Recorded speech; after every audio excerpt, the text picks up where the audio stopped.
Hello, I'm Dave. Welcome back to a special edition of Nerd Talk. We're not doing Nerd Talk as we were before, still considering different format, but we do have the bowl season and it will be underway on Friday. So we will be doing bowl shows once a week to go over all of the bowls. And we will have different people coming on. But who will be on here every time will be, just like he was with Nerd Talk, will be Nick Earl from Earl Sports Bets. Tim, the other part of Earl Sports Bets, will be here. And we have a couple other guests that should be showing up as well. Thanks for joining us. We're going to kind of lag a little bit because Tim is on an important phone call. And when he gets done, we will kind of jump into it. But maybe we'll start with the bets that we're on tonight, which isn't a bowl show talk, but just sports betting talk. And while I do some back-end producing stuff because I'm slow at this and hate it, maybe Nick will go over some of the action he has right now. Yeah, not a huge card tonight. In the NHL, I hate myself, so I'm on the Wild team total over 3.5, and I'm on the full game over 6. Of course, only one goal in the first period. Then I got under 6.5 in both Ottawa, Montreal, and Vancouver, Calgary. So hoping for a little bit lower scoring goal games for the other two games. On the NBA, there's a pretty big slate in the NBA today, and I am on one play. I'm not high volume when it comes to the NBA. And I got the most beautiful play on the entire slate. I'm on the red hot San Antonio Spurs plus 7.5. In that one there against forgot who they're even playing. That tells you how much I pay attention to the NBA. Who are the Spurs Portland. Even worse, a team that's doing well this year. Exactly. But hey, I'm getting 7.5 points at home with them, so I'm cool with that. You're probably on a million different college football games, aren't you? College basketball, we're on 7. College basketball, that's what I meant. Yeah. We're on the Eastern Tennessee State Buccaneers -2 and the over 143.5 against the Queens College of NC. That's currently looking okay. I'm on Radford VCU over 133. That's looking like shit. I'm on Albany and LIU over 146. And how's that looking? Like shit, I think. Forgot what the line was in this one. 146. Yeah, looks like not great. Live line's 137.5. Wonderful. I'm on Ole Miss and UCF under 127, and that one is right on. Par for where it should be. Tennessee Tech and Lipscomb under 147. I don't know if that started or not. I just did, and then a couple points under. Cool. And then I have New Mexico State, St. Mary's over 130 later, and Nevada -14. So, okay amount of action. Yeah, for you guys. For me, that would be 2 days worth. Well, posted bets. That's another thing. I don't post all my bets. I post the free bets, and you guys do your thing, and soon might change. Let's hit up the chat, guys. We're stalling a little bit because we're waiting for at least one more person to come on. Then we're going to jump into it. We're going to be covering, I think it's 12 bowl games all the way up until next show. They start on Friday. Surprisingly, we have some good bowls, and then some. Not surprisingly, we have some who gives a fuck bowls. But that'll be it. Cameron, thanks for coming. And by the way, if you're on my channel, if that's how you found this, go over to Earl Sports Bets. Everything is in the description below. Go like, subscribe, follow their Twitter, do all that. And then if you're on ESP, do the same over here. Occupancy. I thought about asking you to come on. If you do college football, you're more than welcome to. I thought maybe you weren't more of like an NFL guy. Definitely a hockey guy. Go follow Occupancy. Pacers tickets all looking good. Yep. Thunder Buddies. I'm on Maryland. So those are the bets that I'm on. I've got Maryland money line over UCLA. I've got Wright State getting points against Akron. That was looking okay. I haven't looked at it. I will in a second. Too many screens open. I've got the Raptors. That's my best bet of the day. And then I've got the Canadians Senators under, which was looking good. And then I had the Canadians Canadiens with an E, the French way. I have them on the money line. I got a really bad number. I could have got 25 cents worth of value. Anyway, that's what I'm on. So we'll see. Crystal in the house, always a supporter. Thanks so much, Crystal. Good luck. I know you're probably on some hockey for sure. Appreciate hitting the like button. Yeah, so we've got this bowl season. We were talking about it backstage. This transfer portal. I mean, it started last year, but it's hitting this year, and we're seeing some crazy line movement. We're gonna go over specifically game by game, but that BYU game. I mean, we'll talk about it more. The total went down 9 points since open, and that's not even because of the portal. That's because of the QB situation.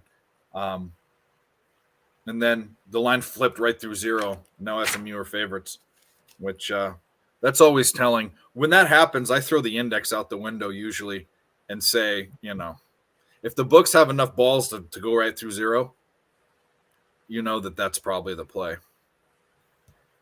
Yeah. I think at least. It's kind of like one of those lines where everyone that bet the Vikings against the Lions, like, why in the hell are the Lions a favorite against a 2-loss team?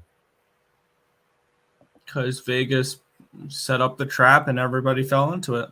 No, it's what it is. It's because everyone disrespects the Vikings, right? Well, they got disrespect. No. Oh boy.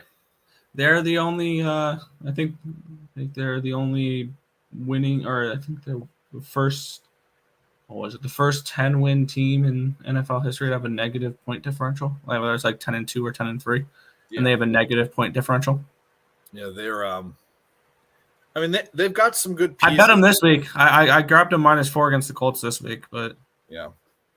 Well, against the Colts, But I don't know. I just look at the other. I mean, here's the deal, and this isn't coming from Fanboy City. I don't see how the NFC Championship isn't the nine. I mean, I don't know how the 49ers Eagles. The Niners Eagles. I mean, those are the only. And I don't. It's going to be a really good game. I don't see how the Niners. I don't see how who's going to beat the Niners in a big game. I agree. I agree. And I grabbed. I bet it today. I actually bet it today, +300 for the 49ers to win the NFC and +700 for them to win the Super Bowl. Yeah. They're my pick to win the Super Bowl. I have them tomorrow night -3 as well. Worries me that line's dropping a little bit, but this is a dominant team. They'll be fine. Yeah, Cam, it is very, very hard. Like Nick and I both index. So everyone caps different ways. Nick and I index games. Using power rankings, and it's even hard to do that not knowing who's in it, and the injury reports aren't showing all of these people that are out. So you basically have to go to news articles and different sports betting sites and put the pieces together, but it's tough. Watch line movement. I think I don't usually do that, but I do that in some situations.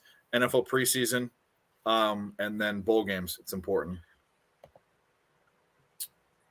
They are. It doesn't much matter. I mean, Jimmy G's a game manager. That's all they need. They need someone not to screw up like Trey Lance was screwing up. They need someone to hand the ball off, not fumble. And by the way, Brock Purdy looks better than some other starting quarterbacks. I mean, he could start on the Jets. He could start on the Panthers. Yeah. Sam Darnold's been decent.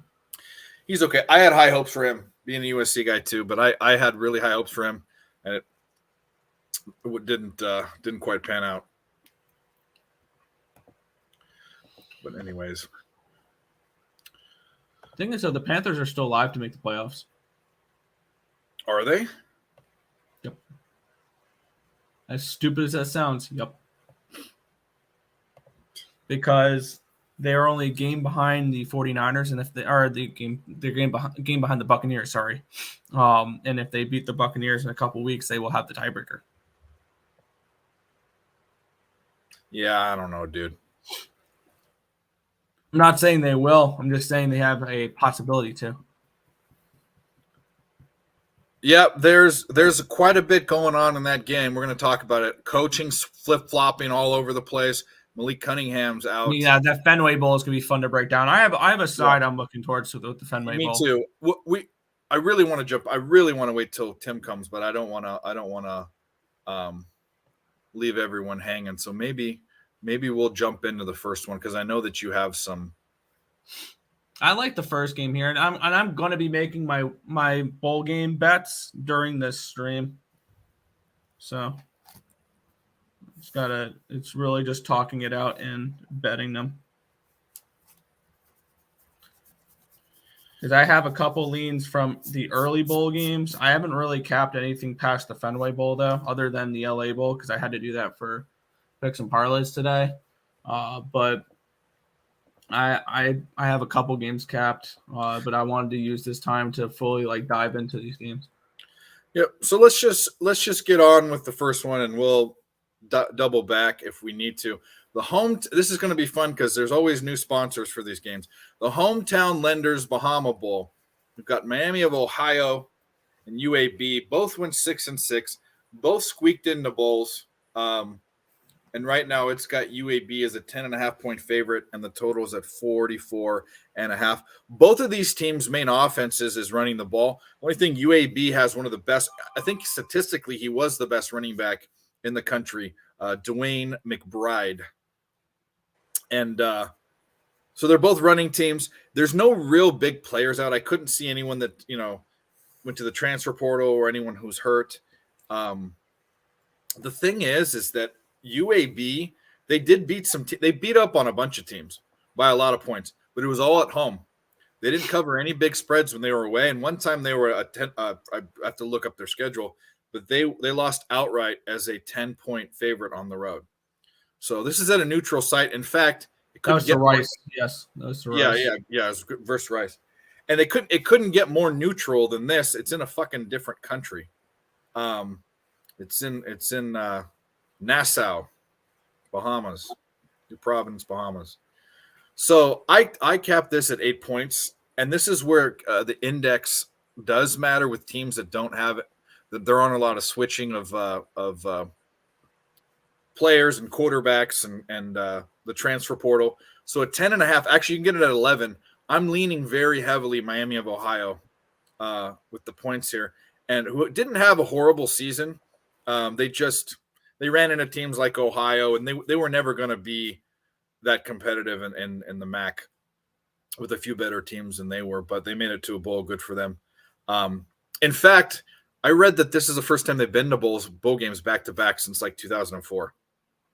Back-to-back years. So anyway, what are your thoughts? Do you have any thoughts on this? Yeah, this was a game I was able to index a little bit because there was not many players out for this one. At least when I looked, there wasn't. I have a website that had stuff listed. Let me just refresh it because it was updated. Okay, it was updated today. So updated 19 hours ago. For this one, Miami, Ohio, and their backup quarterback entered the transfer portal.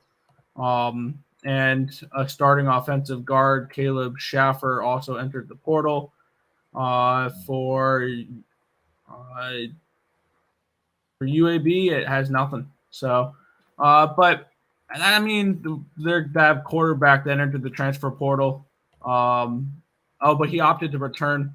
He wasn't playing all year. He's been hurt all year, so it's not that big of a deal. And then the only one they're losing is an offensive lineman. I was looking at the over in this game, and I was looking at Miami of Ohio getting 11 points in this spot here. And one thing I did notice is I have to go back and get the exact numbers for it. But in these first week of bowl games last season, it was overs galore. Let me take a look at what that was last year. Because if we looked at last year, and this is something I'm going to look at with this year as well, the first 1, 2, 3, 4, 5, first 6 bowl games went over the total last year, and then the LA Bowl went under, so it was 6-1, and then 6-2, or 6-0, then 6-1, 7-1, 7-2, 8-2, 9-2, 9-3, 9-4. So the first 9 out of 12 games went over the total. So these bowl game overs in the beginning of the bowl season it's something I'm looking at here. So, and we've seen UAB be able to put up points. That is not something that UAB has struggled with too much this season. The last 4 games of the season went over the total. 37-27 over Louisiana Tech. 41. They lost 41-10 to LSU.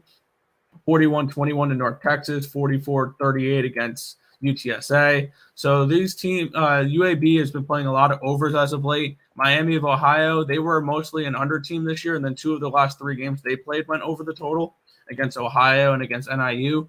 So I can see this game squeaking over this 45 number. So I'm looking to place Miami of Ohio plus 11 and over 45 for my first 2 plays of the bowl season. I think you can get a 44.5 somewhere, but yeah, unfortunately, I'm limited to 1 book. Yeah, that's right. You are. Yeah. Thanks, Carolina. Yeah, I don't know about the over just because I bet a lot of I think I bet 3 different times Miami of Ohio unders. They score less than 20 points a game. UAB scores a ton. I mean, basically, this is the thing. If this is a Miami of Ohio play, maybe it has to be an over. I would think they would have to put up some points in order to cover this over. Exactly. Because UAB is averaging 30.6 points per game. So if I do play the over 45 with this, it just is kind of an insurance net. If Miami, Ohio falls apart, this game is going to go over. And I think this game goes over regardless. Even if Miami, I think the only way it doesn't if Miami just doesn't score points at all. But I'm going to look towards Miami plus 11 and the over 45 as my first 2 plays. I'm going to go lock those in a minute here. Yeah, they don't really score points. Anyways, I think this is I have all leans right now. I haven't put in a single bet. This is one of the stronger leans. And it's just because, and also, by the way, see, the total's tricky because these are running teams.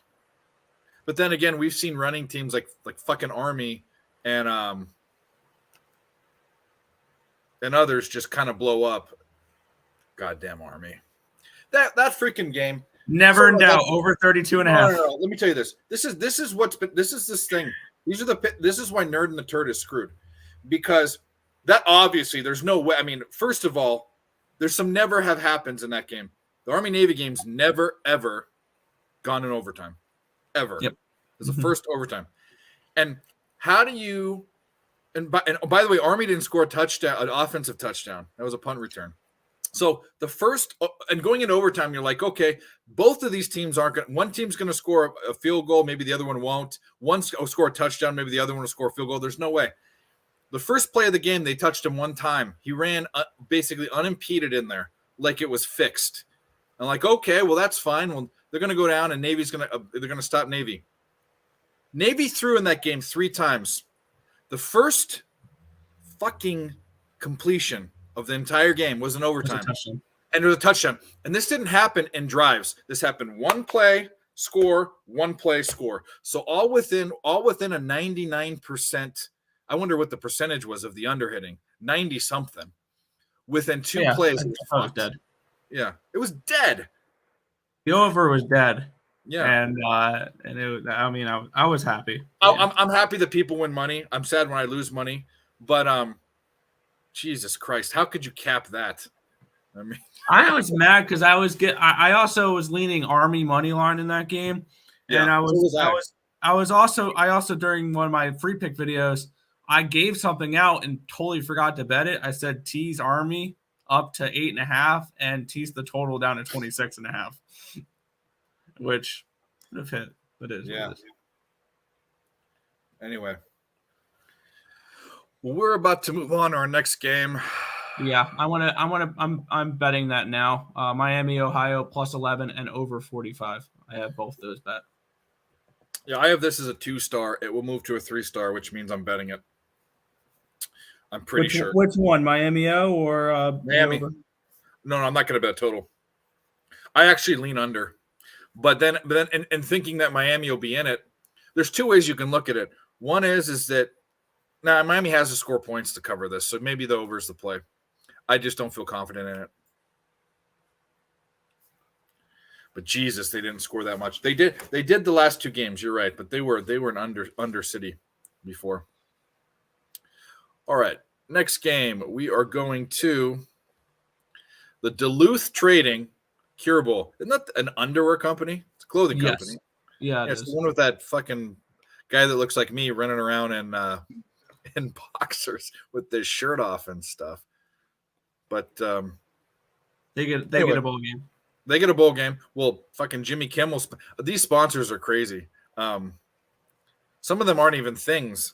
Like, well, we'll get to it. Anyway, we've got UTSA 11-2 versus Troy 11-2. I didn't realize how well Troy did this year. I bet them one time against UMass to cover 10-point spread. They beat them. They shut them out because UMass sucks. Troy's a 1.5-point favorite. The total is at 55. Let's see what I got. This actually opened up as UTSA as a favorite, and it went through 0. Yeah. So that's something to kind of question there. It's basically it's a good offense versus a good defense. UTSA's got a good offense, and Troy's got a good defense. UTSA was undefeated in conference play, 8-0, and they're on a 10-0 streak. Troy's also on a 10-0 winning streak too. So there's a lot of question marks for me. Why the number went through 0. When I look at these two teams, the eye test and looking at, so when you have a really good offensive team and a really good defensive team, what I like to do is take you got to put them on a apples to apples even playing field. So you got to look at the difference between the offenses and the difference between the defenses and which one's greater. And I think in looking at the stats, the difference between UTSA's offense than Troy versus the difference between Troy's defense and UTSA's, I think the edge is to UTSA having that much better of an offense, if that makes sense. And if that's the case, then why the line go through 0? And why I have this game as a pick'em too. So there's no help with that if to the index. So it's a big question mark to me. It'd probably be a no bet just by that explanation. That's how I cap. When I get to that point, there's so many other things to bet this time of year and bowl games that if you don't see an edge, you dive in a couple layers and you don't see an edge, it's not the only game you got to bet on. So I'm probably sweeping it aside. But what do you think? Do you have an opinion on the Duluth Trading Cure Bowl? Yeah, I was looking more towards the total, but kind of what I want to look at real quick. When we're looking at bowl games, we're getting a lot of these. Obviously, there's no conference matchups. These are all out of conference games for every single team playing. So kind of I want to see where people rank these conferences. Obviously, like when we look at the conferences of the group of 5 schools with the American Conference, the Sun Belt Conference, the Mountain West, the Conference USA, and the Sun Belt, I think that I would have the Conference USA as the second weakest, other than the MAC. I think the MAC is probably the weakest of the group of 5, and then Conference USA. Let's do that. Let's break that down real quick because I want to do that to kind of be like, okay, if we see a Conference USA team playing a AAC team, I wanted the American Conference team or something along those lines. So we've got the Mountain West, the MAC, the AAC. Mountain West, the MAC, the American, the Sun Belt, and Conference USA. Yeah. For the group of 5. Just because I don't know, I know some of those, I know all the teams in it, but just to be safe, I'm going to pull up what teams are in what NCAAF standings. It'll show me that and I can scroll through it. Okay. So Conference USA, UTSA, North Texas Bowl team, Western Kentucky Bowl team, UAB Bowl team, Rice Bowl team. But it's got La Tech and Charlotte and FIU. I would say that's mediocre to weak. Conference USA? Yeah. No, yeah, Conference USA, yeah. Mid-American, I would usually say that they're stronger than they were this year, but they weren't. Ohio, Buffalo, Bowling Green, Miami of Ohio, Toledo, Eastern, West, all the I have directionless. the MAC rated on the bottom. I wrote out my list real quick just on feel alone. I had the MAC as my bottom one. Yeah, Mountain West is might be the strongest. I think. I think the weakest. See, they got. I think the Sun Belt and Conference USA are the weakest. That's just me looking at these teams. I mean, Troy is not a strong team. Troy and South Alabama had aberrations. Southern Miss is lucky to be in a bowl game. Georgia State, Old Dominion, Georgia Southern, they're all stinky. App State had a fall off year. JMU had they're new to Division I FBS. Coastal's a decent. They ran that conference. Yeah, no, you're right. But that's I think there are aberrations in that. But either way, you do have to look at the conference. That's for sure. And I don't know if this is biased, but number one on my list is the American because they had multiple ranked teams. With Tulane, UCF, Cincinnati, Houston. That might be the best. That might Memphis, be the best. East Carolina. I think they're the best of Group of 5, because they have half their conference. Yeah, I agree. The MAC was down, but the MAC had a down year, I think. I have AAC, and then you can interchange Mountain West, Sun Belt, Conference USA, then MAC. I agree. I agree with you. I'd probably switch Mountain West number 2 and Sun Belt number 3.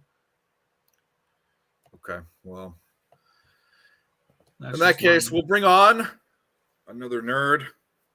He's not that late. We can get in on the second game. We can kind of double back, but every time he comes, we've got to do this. Timmer! Level out, Timmer!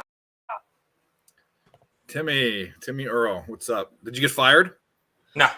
Okay, We're talking new ideas. Okay, good. Yes. So we've already gone over Miami of Ohio, UAB, and we're on UTSA Troy. If you want to double back, I might actually wait to double back until Cab, who says he's coming on. I don't know if Marley's coming, but do you have any thoughts on UTSA Troy? I think that this one might be one of the better bowl games of the bowl season. Go for it. I don't. No, this one just seems like a fun game. This one just seems like a very like this one. You get two teams that actually care. Both teams winning their conference. Both teams coming in this one 11-2, winning their last 10 each. So you get two hot teams going up against each other. UTSA, really good offense. Troy, really good offense. And I think you're going to see fireworks in this one. Troy has a good defense. Defense. Troy, I think Troy averaged 26.2 points per game. So they're not that offensive. Fireworks in this one, though. I think you're going to get a higher scoring game, especially earlier on in the bowl season. And I think UTSA wins this game. I think UTSA is the better team in terms of where they're going. But I think this one's going to be a fun game. It's going to be a high scoring one. I would take the over as my play for this one if I was going to go and bet it. I did just bet the over 56 in this one. And I think this is going to be – I know Troy's defense is good, but I think this is going to be one of the better offenses they face. Even though I said the Conference USA is really weak, I think this is one of the best offenses they've faced all year with UTSA. And UTSA, I mean, they play in Conference USA, and, I mean, their defense was mediocre. So I can see this game being – Troy being able to put up some points because I think that Troy has faced better defenses in the Sun Belt Conference than Troy has faced offense or UTSA has faced offenses in Conference USA. So I do think both teams can put up points in this one. I don't hate it. I'm not betting this game. I think there's a lot more to bet. I have too many question marks. Both. I mean, Tim, you said everything we said or I said. Both teams are on 10-0 winning streaks. UTSA went undefeated in conference play, and the only weird thing is UTSA was the favorite, and it ran through zero. I do think Troy wins this game. I'm not betting the side, but if I had to, I'd lean Troy. Yeah. And then you look at Troy's 2 losses this year. They were to Ole Miss. We saw how good Ole Miss was. And then on a last-second Hail Mary bullcrap play against App State. The only reason why I remember that was I had Troy money line at plus like $4. So and that hurt. That really did hurt. But no, they've been fantastic all year. So no, I do like Troy, but I think UTSA wins this game. Yeah, I've been on Troy once. It was against UMass when they shit down their throat and they shut them out because UMass is horrible. UMass was one of my most the Cowboys were involved in the most games so far this season where I've made money in the NFL. UMass was in some form or another an under or betting against them in the – I mean, man, I love betting the Minutemen. They were just god-awful. They couldn't score. It looked like a bunch of – well, I'm not going to say that because we're on your channel. It's like a way of saying a bunch of monkeys trying to screw in a light bulb, but it has to do with a certain type of human beings trying to do something bad to a doorknob. So, and it has something to do with that Timmy. No, I got where you're going with that one without saying it. Okay, there you go. See, we got to keep it real because we got fans in Kazakhstan and Bangladesh, and we don't want to get copyrighted and get a fucking letter from YouTube. I have 303 subscribers, and I'm getting why did they give a fuck about me? But they're putting advertisements on my channel. Are they actually? Yeah, they've been doing that for about a month, and it's like, okay, well, go have free advertising. I hate that. Go somewhere else. All 303 people. Okay, this one is a question mark. This next bowl game. There's a lot of question marks in life, but what's Wasabi? Is that a company or is that just Wasabi? They're saying like Wasabi. It's like the Potato Bowl, Famous Idaho, but that's actually a company. Wasabi is the sauce. Yeah, why are we over your? Why is this over your face? I don't like that. How do we stop that? It's better this way. I'm ugly. No, it's not. This is the shit that I don't get. Like that's horrible. You have to switch the size of it or whatever. What if the one that's streaming? If I take that out, does it change? I don't know. It's all good. No, it's not. I hate that. There we go. That works. It's Wasabi Technologies. I know it's something. They are an American object storage service provider based in Boston, Massachusetts. So the Fenway makes sense, but storage. Yeah. An American company called Wasabi. This really is a melting pot, ain't it? Yeah. Anyway, I like wasabi. I like sushi. In fact, I really want good sushi. Where I live, they don't have it. I come from the Southern California, but some of the best sushi in the world. And out here, it's like fucking fish bait. Anyway, Wasabi Fenway Bowl. Cincinnati 9-3 versus Louisville 7-5. Louisville are 1.5 point favorites, and the total is 40.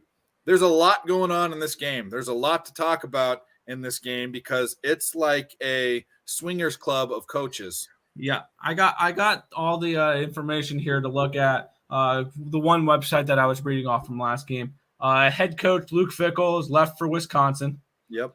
And won't coach in this game. Kerry Coombs will remain that's the Cincinnati coach under the new head coach of Scott Satterfield, who will be the interim head coach for this game. Tight ends Leonard Taylor and tight end Josh Wine, who had 18 and 32 catches respectively, and wide receiver Trey Tucker 52 catches will not won't play to prepare in the NFL draft. And their center, Jake Renfro, entered the portal.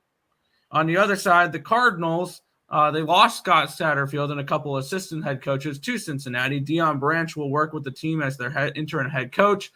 Malik Cunningham has opted out to prepare for the draft. Backup Brock Doman, who had 866 passing yards in this season in 2022, is expected to start. Top cornerback Kytrell Clark has entered the NFL draft and won't play. Running back Tyon Edwards, who had 525 yards, and receiver Tyler Hudson, who had 1,034 receiving yards, are also not expected to play in the bowl game. God damn it. There's so much of people out for this game. So yeah, exactly. American company. Let me boil that down because I read all the same stuff. Cincinnati's playing Louisville. Their coach, who's not coaching in the game, is going to the other side. So I don't know how the players are going to feel about that. So they have an interim coach. Luke Fickell's going to Wisconsin, and Jeff Brom from Purdue's coming in to Louisville. So that both they have interim head coaches, both of these schools. And Malik Cunningham, who, by the way, let's talk about him. A fifth-year guy. If you're a fifth-year guy, don't enter the draft. You suck. You're not going to be an NFL player. Not only that, I don't like him anyway. He's running. He's like a fake. He's a fake Lamar Jackson, skinny light fucking version. Yeah, he's horrible, and he looks like Matt Ryan, and he's not even 25. You know, he looks like a skeleton. They're starting running back and their leading wide receivers are all out, and Louisville's a running team too. So they have their top two runners, which is the quarterback and the running back. They're going to be out. I have Louisville as 1.5 point favorites. How the fuck do you index this game, though? That's the thing. I was just going to get to that. Okay. We're talking about things that are. How much is not having your coach and the feeling? How many points is that? How many points is your best player, Malik Cunningham? Fuck if I know. Well, that's the thing. It's the gap is 3.5 points. I guarantee you there's more than 3.5 points of value going away from Louisville. So I'm heavy leaning on Cincinnati. Heavy. Yeah. This line opened up on the 5th at Louisville -2.5. Since then, it's gone down to 1.5, back up to 2, and then down to 1. This is all on Bet Online. The total, on the other hand, has had absolutely nothing but plummet. It started at 45, down to 44.5, down to 43, down to 42.5, 42, 41.5, 41, 39.5 is where it's sitting now. I want this line to continue to plummet. I want this line to continue to plummet. I'll take the over. That's an ugly over. But if it's going to continue to plummet, you're telling me 2017 can't be a score in this game if this line drops a couple more points? You're telling me these two teams can't score 20 points each? Do we think the backup quarterback for Louisville is that bad? Do we think this offense for Cincinnati can't do anything? I think that this game could go over the total. And maybe that I don't know. This game is a big question mark for me. I originally had Cincinnati plus 1.5 and over 43 written down. So I liked this over even when it was a 43. So I don't know. What do you think, Tim? I think this one's a whole big freaking mess. And that's how it is on a lot of these games. Clusterfuck. I kind of look at the line, and I understand why kind of Louisville is favorited. I mean, they're an ACC team compared to an American. Although I feel like if I have to go after a side, I would kind of lean Cincinnati. But honestly, how can you? The thing is, you don't have to bet all these games. I know there's not going to be a lot of college football on Saturday. There will be. Oh, you know what? There's quite a few games. Plenty of games on Saturday. There's this is just the 11 a.m. This is the 11 a.m. game. You don't have to bet it. That being said, I'll probably have something on it, but I'd kind of lean over if anything. It's bowl season. You got it. This is different than. I mean, this isn't over. I almost thought about doing like a thing where I put a bet in on every single bowl game, but then I said, well, that might hurt my bankroll. So I'll probably find a way to bet most. I could find a way to bet most of these. In fact, maybe should I do that? I'm going to try to come up with a play in every single game. This one's going to be an over. I'm not going to bet this now, though. This line's plummeted 4 points. Right? No, it's plummeted. It started up at 46, 45, and it's gone all the way down to 39.5. It's dropped 5.5 points. I'm not betting this now. This is going to drop to 38.5. Yeah. So don't bet this game now. Bet this game over the total on Friday night or Saturday morning. Louisville, Malik Cunningham is definitely out. Yeah. Malik Cunningham's definitely out. So Louisville, it doesn't have Malik Cunningham. But does Cincinnati not have their starting quarterback? This is why the transfer portal. They do. Why do they do all this stuff before the bowl games? Because who gives a fuck about how? Because they don't want to get hurt before they go somewhere else and need to play. They should do all this crap after bowl season, because It is a big headache, and it makes these games pointless. There's no reason to. I mean, why do the players care? Oh, my coach just left. This guy's in the portal. This guy's leaving. This guy's going to the draft. Why do I care about this last game? Yeah, I agree. There is some who gives a shit, and that's actually the next bowl game we're going to talk about. I think one of the teams is who gives a shit why we're here. But if I have to guess on who gives a shit more in this game, Cincinnati. Yeah, because they're the smaller school. Look for Power 5 bowl game.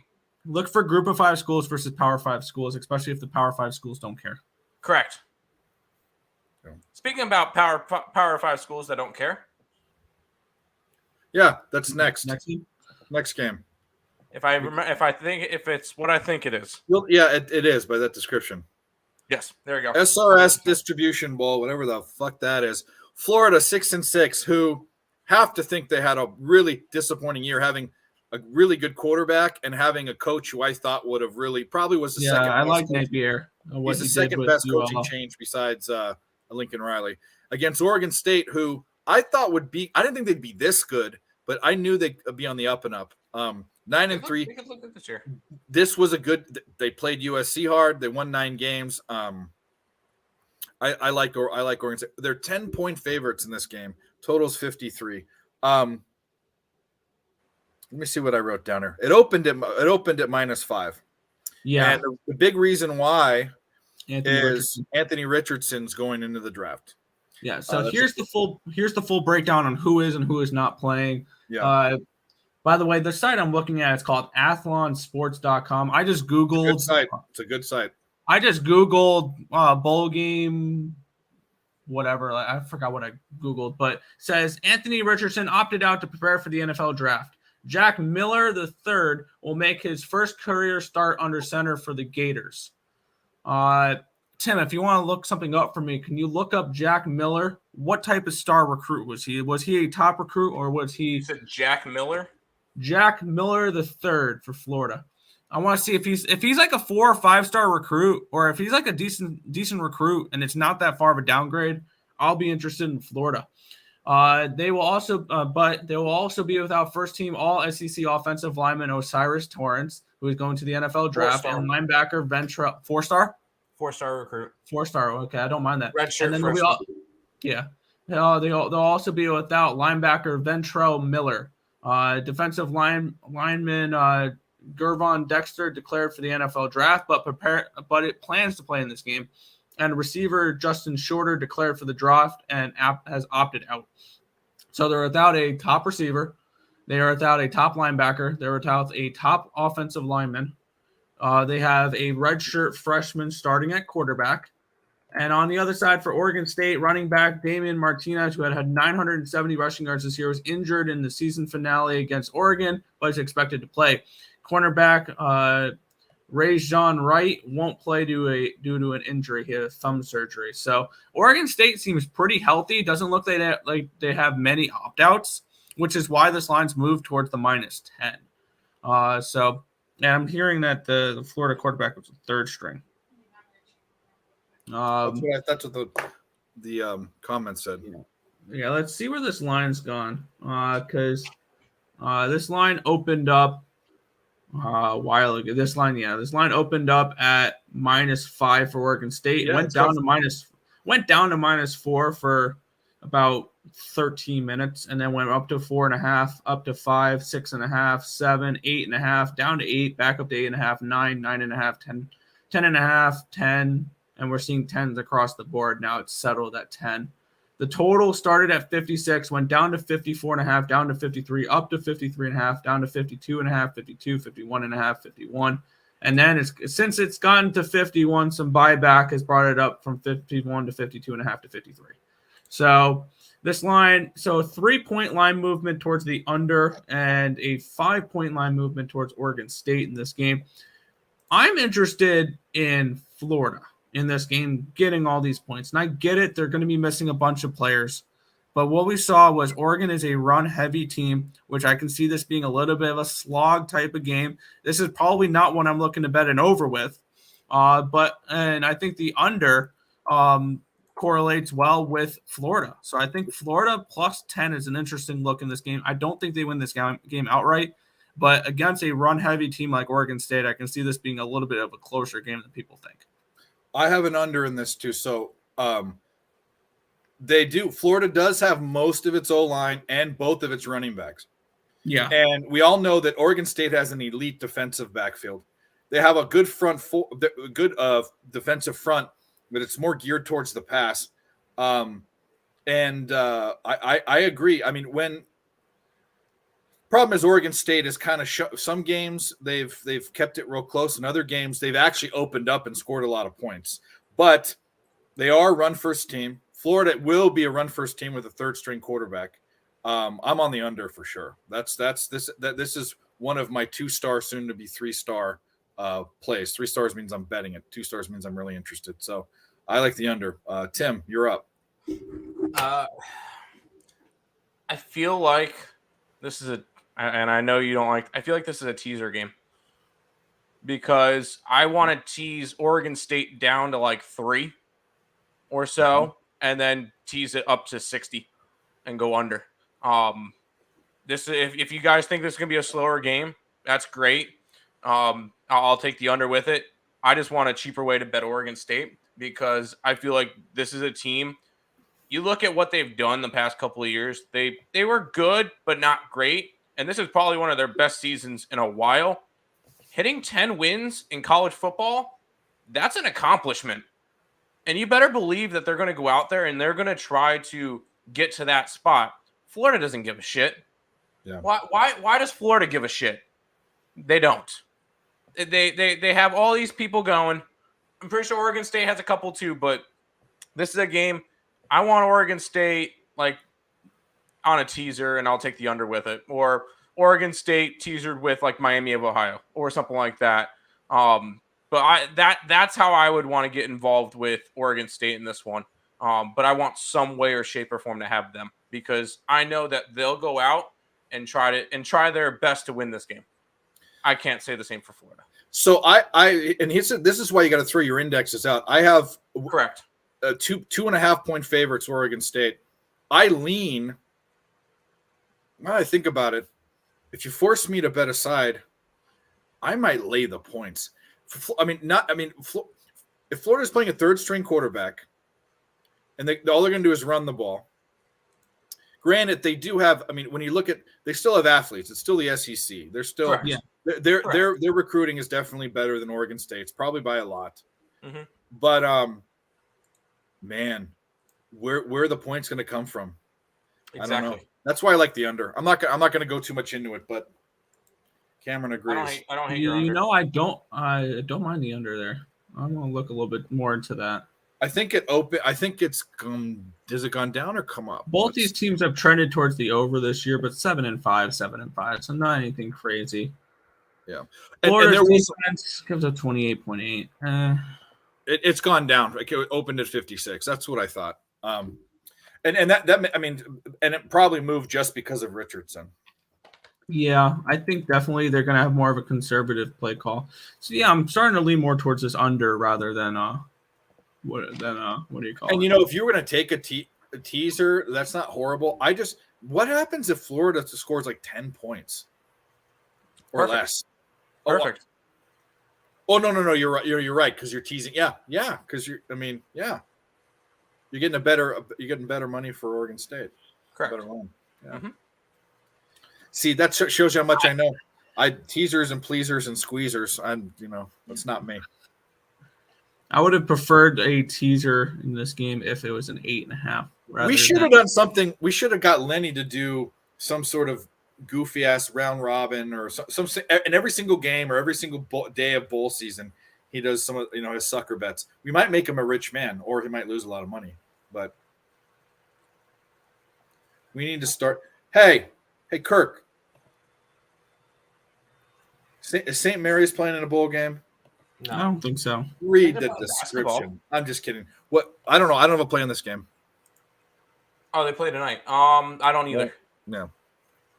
Actually, I think I'm over college basketball. Maybe we'll look. Oh, I do. I have the over 129 in that St. Mary's game tonight. Let's see.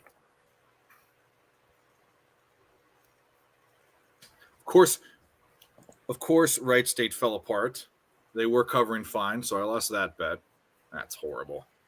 The Pacers are now a 5-point game. Yeesh. And For then Tim, if we ever come up with a play that is fading Queens College of North Carolina or Southern Indiana ever again, I'm going to kick your ass because we lose every single time. And it's the same thing every time. It's the same thing every time. We got the over. It's fine. Yeah. No, but it's the same thing every time with these goddamn teams. The first half, fading those teams, especially Queens College. Guys, I'll be right back. Amazing. Second half, they fall apart. For whatever reason, Queens College plays great in the second half. That's one thing I've noticed every time. That's fair. I'm sweating out this Pacers game now. I'm hoping that they could kind of pull away because they were up 20-something points, and then Warriors' third quarter happened, and Warriors went up 33-19 in the third quarter. Now it's a 7-point game, so hopefully they can hold on. But yeah, Oregon State, any way, shape, or form I can get them. I'm more interested in the under or maybe taking Florida team total under if I had to bet the total in that game. I think I'm more interested in I'm going to write down the under as my look in this game. Which bowl was this one? The Distribution Bowl? I didn't even write this one down. Good job, Nick. Sorry, the beast was loose. It happens. Aw, puppy! Get in the screen. Hi, doggo. All right. Anyway, so Wright State shit the bed after looking like a for sure cover. Raptors are looking good. What else do we got? Oh, do I dare look? Well, I'll probably push my Canadians bet. So today's going to be a break-even day probably. It'll all come down to Maryland. Why you had Montreal on the under? I had the under. I had the money line on the under. Okay. But I got it at 6.5. It was juice though. I got it last night at 122. Minus 122.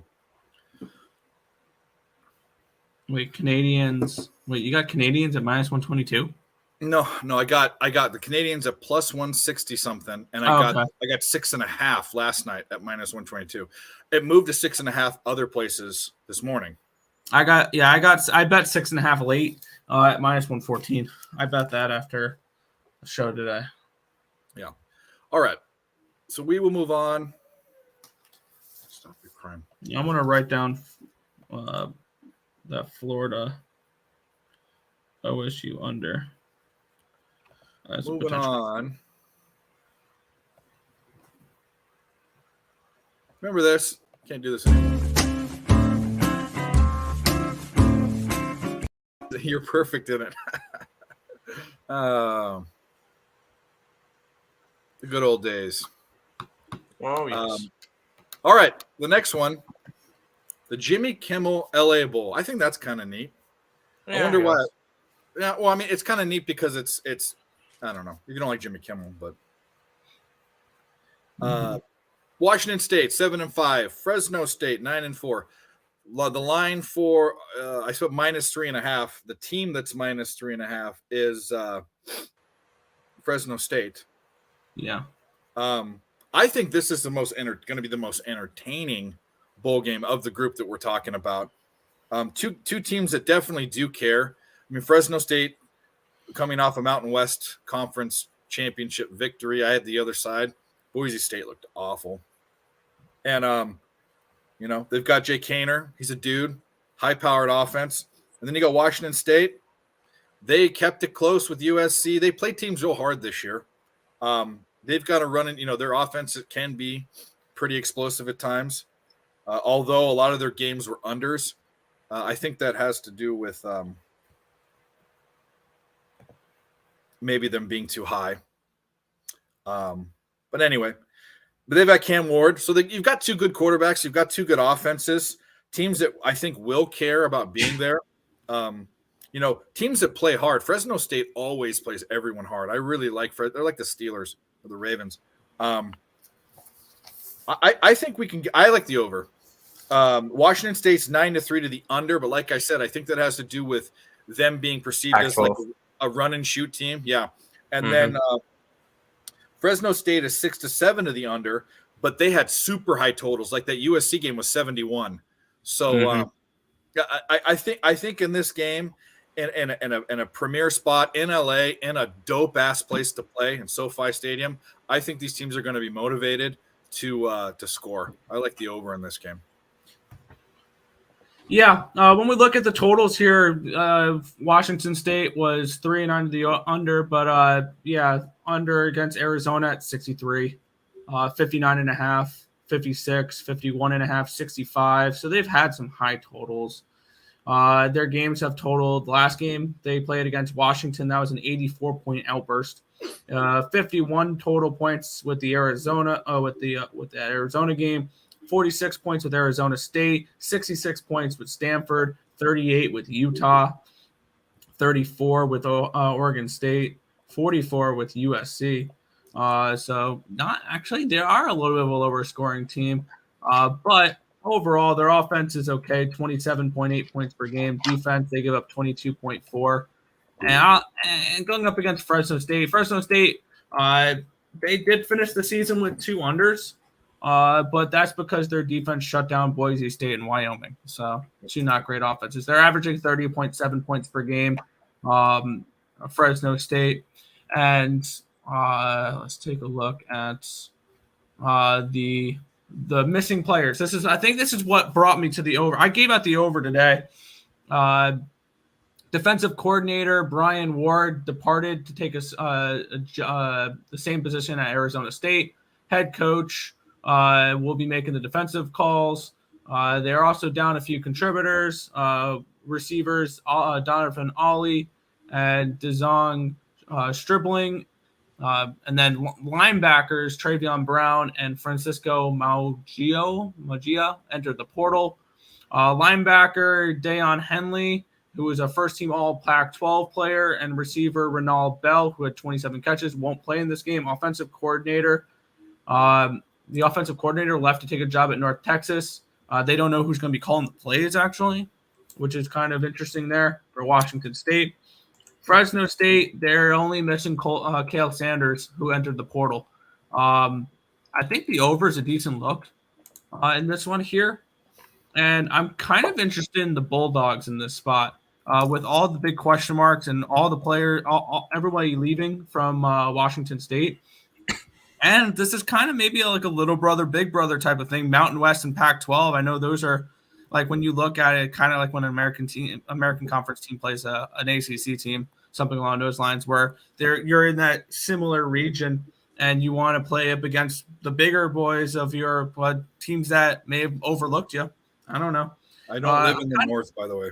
Anyway, he probably by the looks of what's behind me, it looks like I'd be in some sort of like hunting lodge in Idaho, but I'm actually in the Southwest.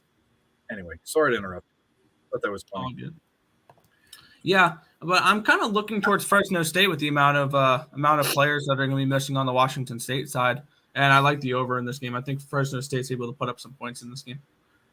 I lean that way too. I like the over a lot better, but I think I am going to take the over 51.5 in this game. I am locking that play in.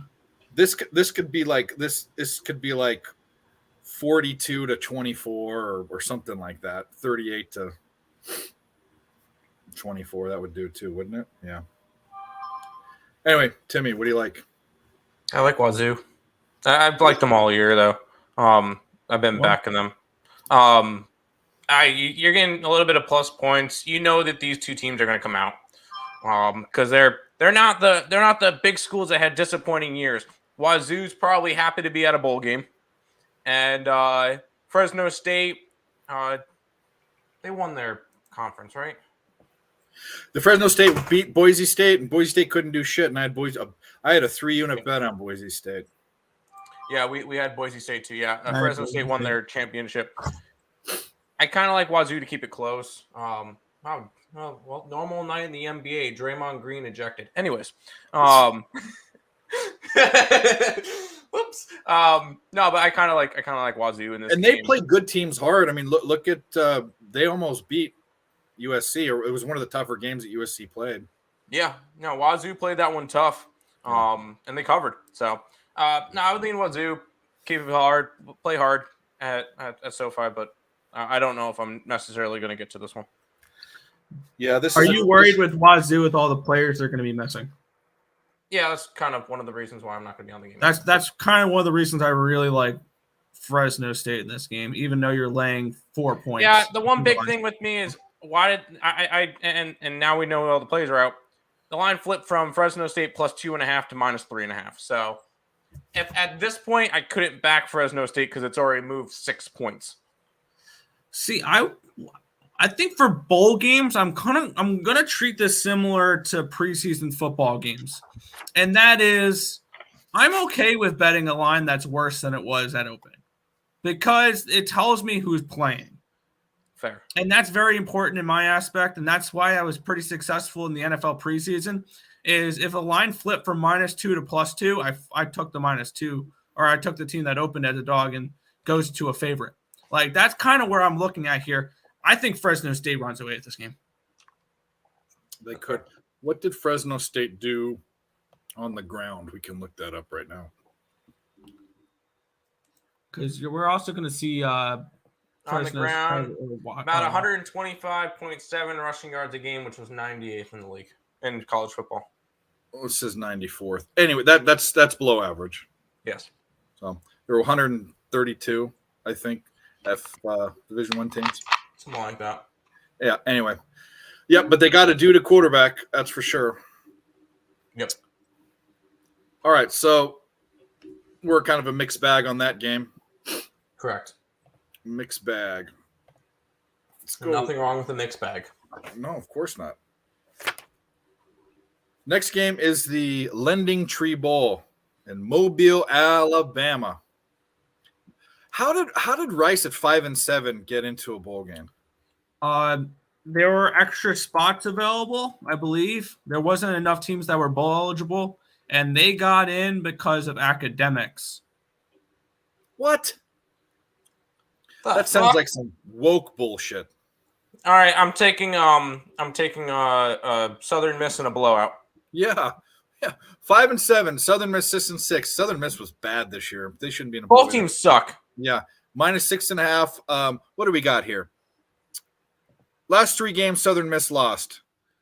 They're starting a freshman quarterback named AJ Padgett. The guy got hurt. It wasn't a transfer portal thing. Yeah. And then Rice lost their last. That's Rice. I'm sorry, Rice lost their last 3. They're starting a freshman quarterback. Southern Miss went 1-3 their last 4 after starting 5-4, and they are also riding with a late season quarterback change as well. I put lean Southern Miss. I have them as a 9-point favorite on the index, and they're 6.5. But after finding that little tidbit out about Rice, this is a for sure bet. Southern Miss -25.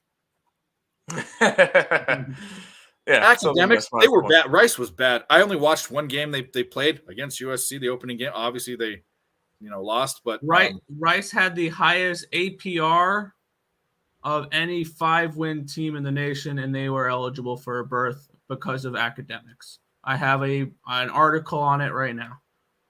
That's stupid. So they're a bunch of real nerds.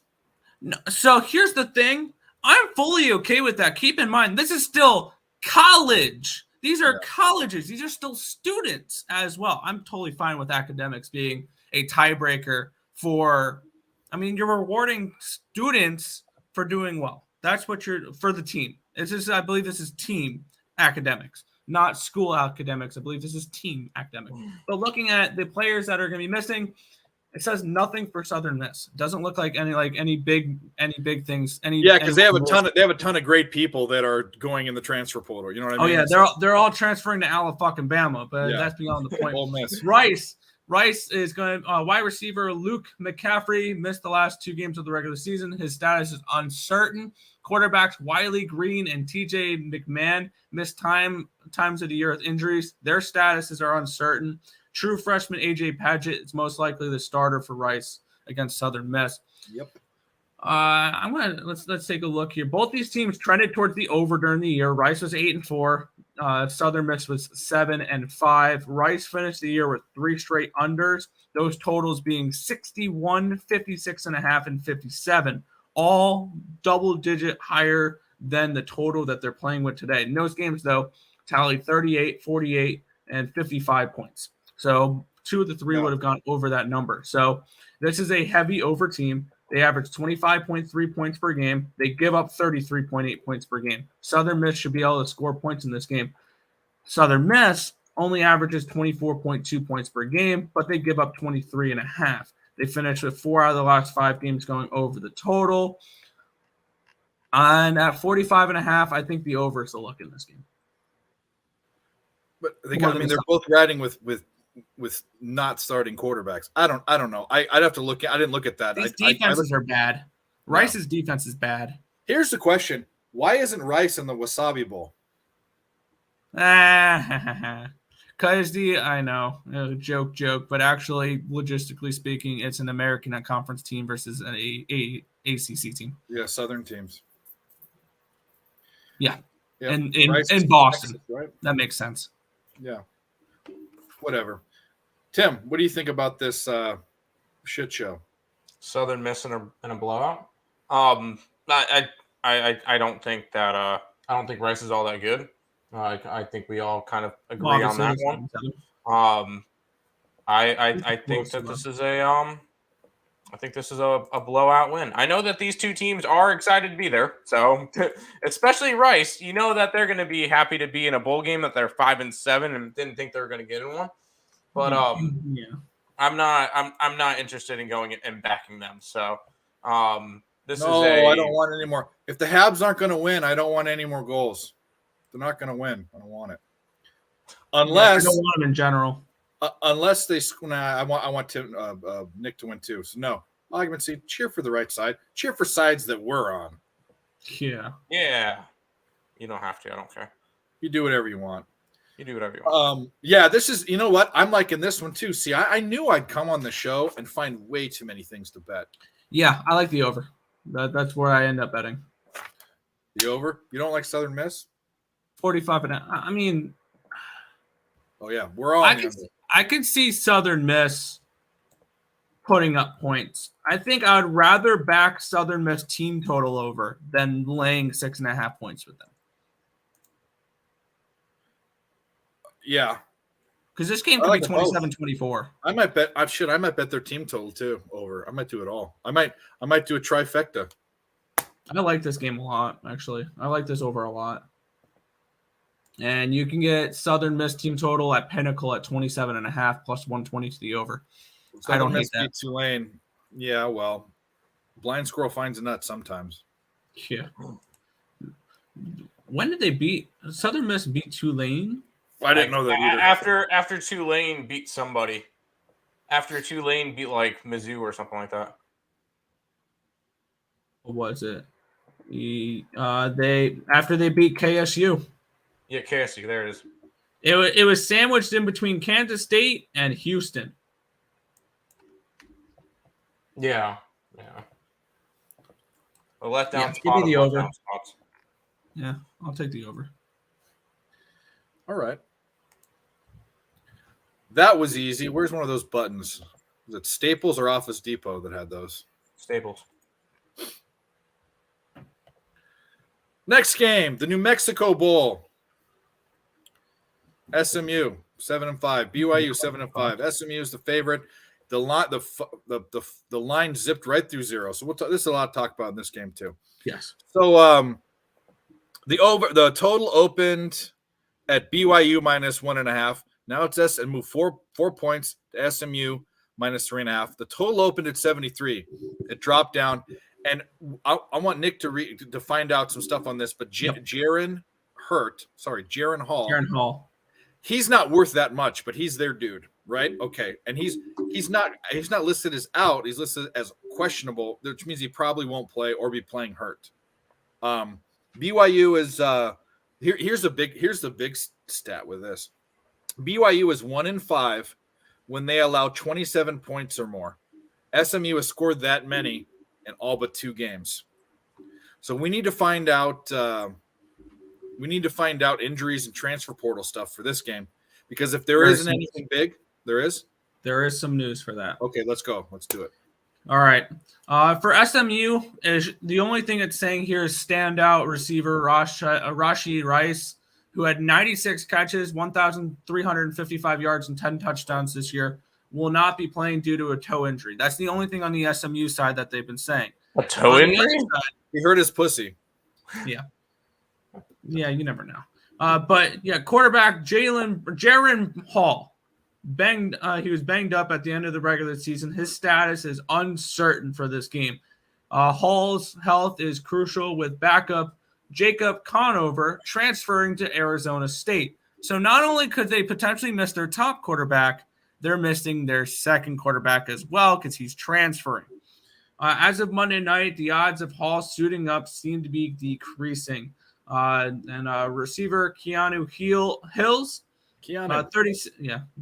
Keanu Hill, who had 36 catches this year. Status is uncertain after leaving the game against Stanford due to an injury. Linebacker Keenan Peely, which is the second leading tackler on this team, has declared for the portal or has entered the portal. And linebacker Peyton Wilger is also out. For me in this game, there's just so much going wrong with BYU. I'm going to take SMU in this game. I don't give a fuck what the line is. This is an SMU and a blowout type of game. And I've been somebody fading BYU all season long, and I don't think this line is up on the book. This is not on Bet Online, this line. Yeah. This is off the book at the moment. So this is obviously a wait and see game. I can't bet it because there's no line to bet.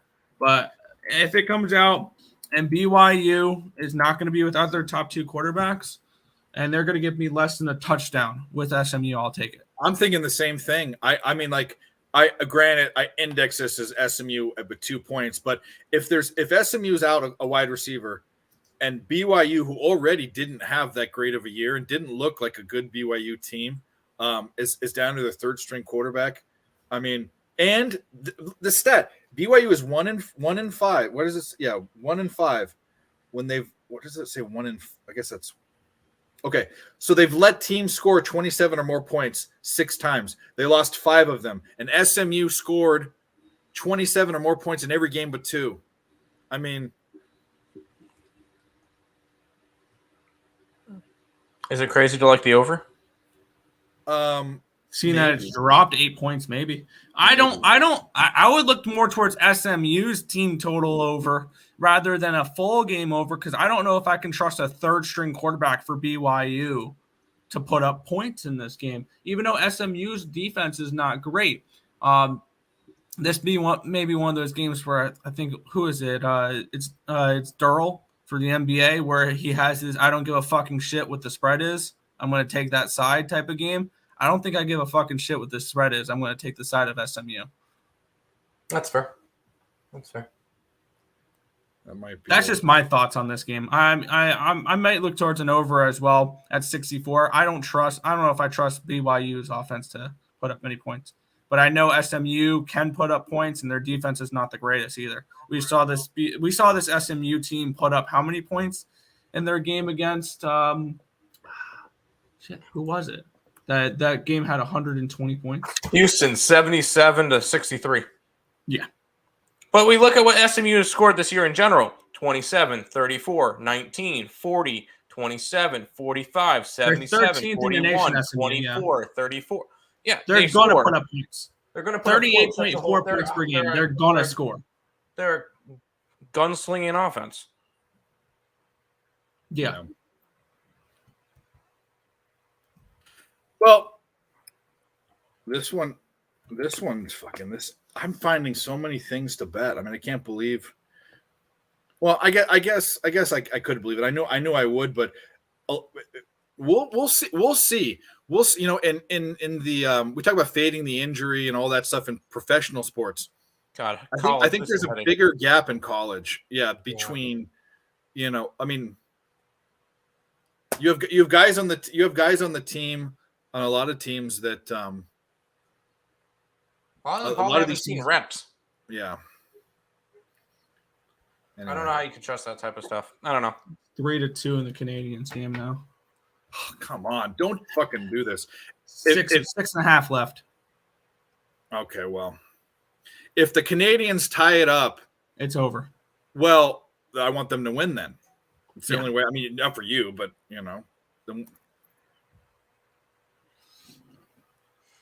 Anyway. We'll see. There's 6.5 minutes left. Hopefully, this game does not go over. Anyway, what do we got? What's the next game? We still got 1, 2, 3, 4, 5 games. Let's go. Frisco Bowl, which is not in San Francisco. No, it's in Texas. Frisco, Texas. Mm-hmm. Deep in the heart of Texas, where the stars shine bright, or however the fuck you say that. Stars are bleeding bright. Yep. North Texas 7-6 versus Boise State 9-4. Boise State are 10.5-point favorites. 59 is a total. Why are Boise State 10-point favorites at all after that performance? Conference USA sucks. That's why. Fresno State, they shit the bed. I mean, that was horrible. I have here, it opened at 7.5, so it's gone up 3 points.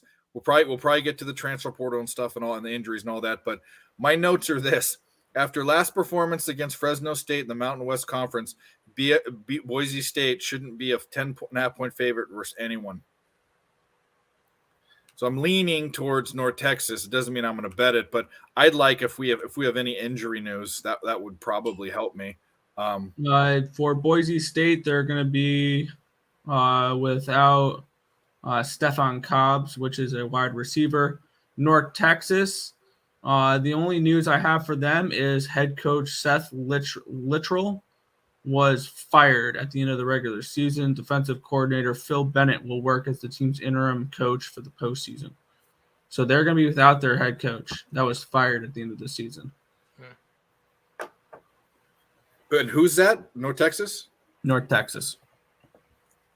Well, North Texas is not very good. It's probably a stay-off game for me, but I just can't see that other team. I think I can index this game a little bit. Well, I have 9.8 for Boise. I have 12.5. I mean, it's all around the number. Yeah, it's Boise or nothing for me in this game personally, because I think the Mountain West is that much stronger than the Conference USA. North Texas is not a very good football team. Granted, they did finish 7-6, but it was in the Conference USA. They give up 31.5 points per game, and they score 33.9 points per game. They went over in 3 of their last 4 games. And this is a team that puts up points. They go 8-5 to the over this year, and most of their totals that went under were in the 70s. And on the other side, Boise State had gone under in 3 of their last 4 games. They do put up 29.1 points per game, but they only give up 18.5. So they have a good defense. Yep, they do, and that was the Mountain West Conference game. Both Fresno State and Boise State have good defense. Are you saying North Texas is a good defense, or no? North Texas defense sucks. Yeah, which I think Boise State team total is probably the way to go in order rather than laying the 10.5 with Boise State. I think if you take the team total over, it's a better look. Yeah, and the over went up. I like the over a little bit in this game as well. It's gone up 3.5 points. So yeah, I could see that. I think this is a stay-off game for me. It's not even interesting. I probably will forget about this game after this sentence, but because I'm not watching it. But Tim, what do you think? Yeah, I don't want anything to do with this game. Yeah. Just because it's the last game of the night doesn't mean you need to bet it. Maybe look towards an over, but I can't really do anything with this game. I want nothing to do with it. Just complete pass. I'll probably make a move on the over. I want to see what this does, though. Well, there you go. Toronto shitting the bed. Yeah, Toronto. I was just looking at that. That's why I'm not talking. Toronto sucks. Chicago it was looking fine, and now it's looking. Dallas sucks. Everything sucks. I might. Well, Canadians. I could get swept tonight. Akron came back. White State was fine. I took a shot with the Canadians, but anyway. Move on to something in your neck of the woods. Cameron, Pacers game has a minute and 6 seconds left, and it's a 3-point game. I'm ready to lose in the last minute. Smoking in the garage. Are you Canadian? Do you live with your parents, Cameron? Do you like really stupid teams? I'm just kidding. Cameron, you're cool. I was making an inside joke. All right, let's go to Myrtle Beach Bowl down in your neck of the woods. Is Myrtle Beach a nice place? People always say it's like a nice place. Yeah, it's all right. It's on the Coastal Carolina campus. Yeah. I don't know a lot about East Coast. I know I went to St. Augustine, and I've been to some East Coast beaches, but they're different than West Coast beaches, obviously. Mm-hmm. But usually beach communities on the West Coast are really nice, well-to-do. We don't really go to Myrtle Beach. I've been there 5-6 times. So it's not somewhere I go often. Where do you guys go? Point Hatteras? Isn't that north? I really don't go to beaches. Oh. Yeah, you're right. You go to Wilmington. Wrightsville Beach maybe sometimes, but I really don't. That's near Point Hatteras, I think. No. Anyway, all right, Myrtle Beach. Marshall, Thundering Herd 8-4 versus UConn Huskies 6-6. Didn't UConn make their first bowl game in forever in a day? Yes. Yep. Yeah, that should mean something in this. Marshall's -10 though, and that doesn't surprise me because UConn sucked balls. I was on their under until that stopped being a thing, and it stopped real quick. Yeah. But I have Marshall as 15-point favorites in this game. I had it at 13. Yeah, and UConn, all they do is rush the ball. They only throw 101 yards in the air per game. It's 5th worst. Yeah. And Marshall can run and defend the run. So I'm leaning Marshall and laying that big spread. I mean, I guess we need to find out who's playing, but just off the index and my eye test and the stats about UConn, I think I'm on Marshall, laying that big chunk of points. Yeah. As for injuries and stuff like that, nothing for Marshall, nothing as of note. And for UConn, third leading rusher Nathan Carter, who had 405 yards this year, entered the transfer portal. Receivers Cam Ross and Keelan Marion, who missed most of 2022, could play in the bowl. Looking at this game, Marshall has a really strong defense.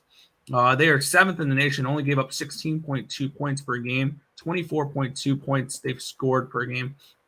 UConn only averaging 19.8. They give up 26.1. This is not what I'm looking at it over in particularly.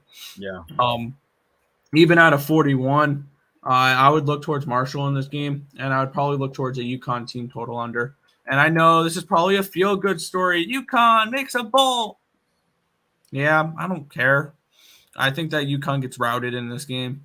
Even though UConn was one of the best ATS schools this year, they covered in 7 in a row before not covering against Army in the last week of the double-digit dogs in every fucking game. That's why. Yeah, they covered during their 7-game covering streak. They were 13.5-point dogs, 15.5-point favorites versus UMass, 7.5-point dogs versus BC covered. Ball State, they were 9.5, 5.5-point favorites against FIU, 22.5 points against Fresno State, and 38-point dogs to NC State that covered that game. So, I mean, it's an NC State team that can't score points. Yeah, looking down the stretch here, this was their level of competition: Army, Liberty, UMass, BC, Ball State, FIU. They didn't play shit for teams at all. The worst Their wins are bad wins. Yeah. Their wins are okay. Liberty, I'll give them that. Liberty was a good win. UMass, Boston College, Ball State, FIU, and then the powerhouse of Central Connecticut at stake. Give me a freaking break. The Blue Devils.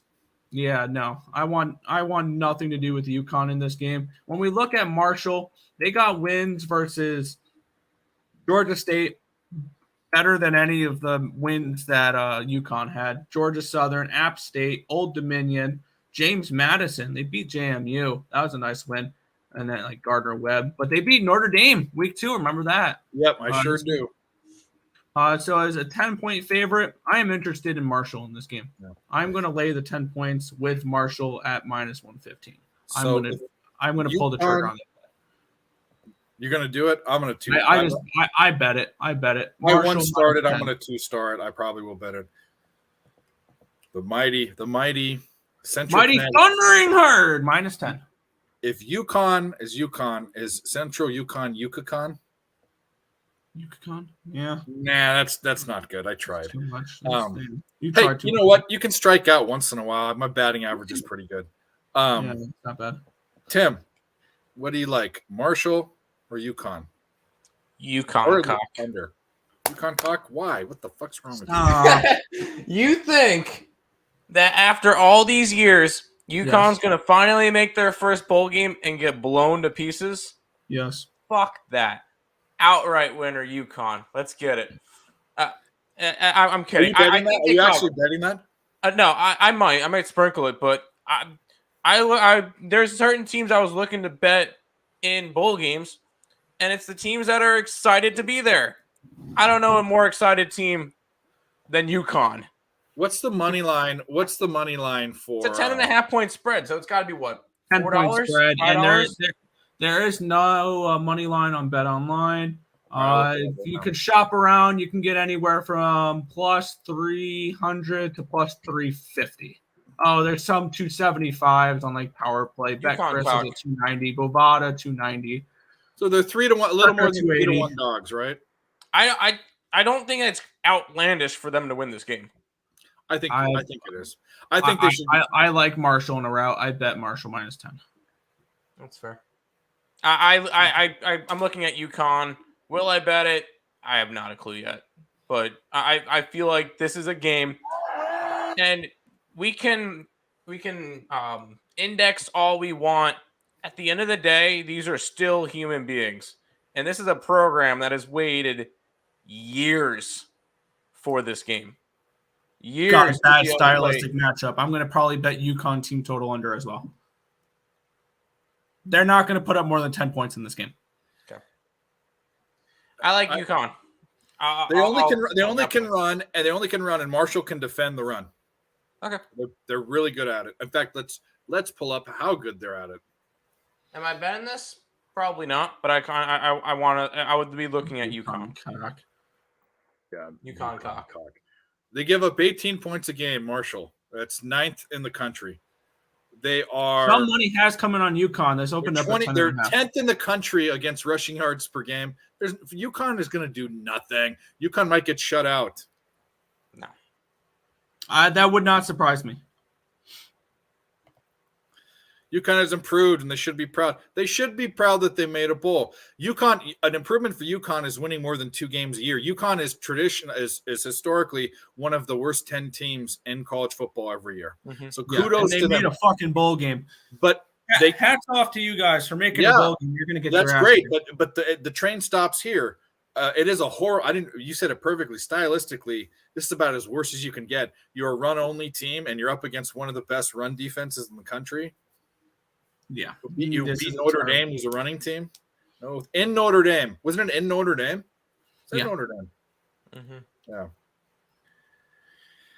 All right. Well, that was fun for a bowl game that if you looked at, you'd probably say that's not as fun. On to another fun fucking bowl game. Yeah. The famous Idaho bowl game, which I think is a potato company. That would be my guess.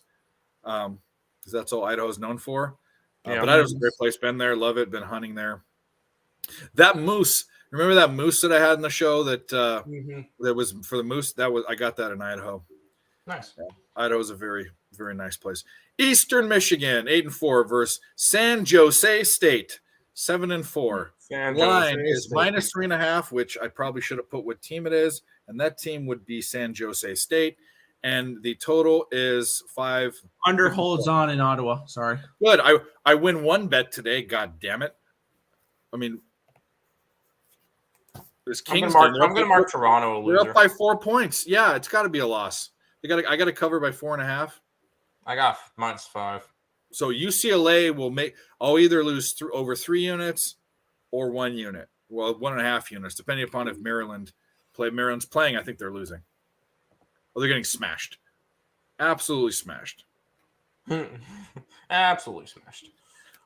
They're down by 19 points. So today, the sum up of our day, we had the over 133 in that Radford VCU game, and it finished 70-62.